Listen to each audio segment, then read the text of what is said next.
Peter, you explore an aspect in your book why so many American politicians in both parties are just looking the other way as brick after brick falls on Americans' heads.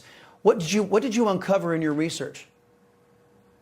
Well, that a lot of political figures are willing to look the other way if they can get paid. And China's very effective at this. They call it elite capture, and it's pretty brilliant. I mean, in other words, instead of going head-to-head with a country, if you can effectively pay off some of their, senior officials to go soft on you, that's a great strategy. And they primarily do it by enriching family members. They know it's a little, too on the nose to shovel buckets of cash to the politician themselves, so they give it to Hunter Biden, or they set up special deals with Mitch McConnell's in-laws and his wife, where they benefit, and the numbers and the level of profit is enormous. So it's very enticing, and a lot of these deals happened at a time when the consensus in Washington was essentially that we need to engage with China. That was the word, and engagement was effectively give them access to our capital markets, our technology, and if we do so, they'll become more like us. Well, that has failed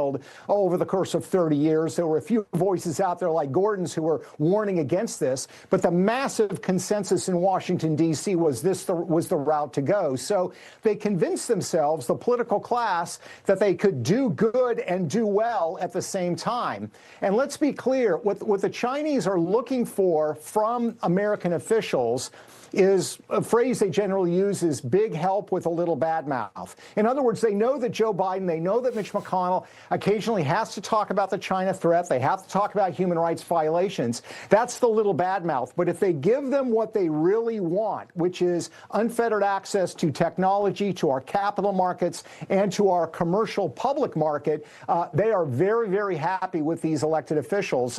And it has worked out to be a very effective strategy for them.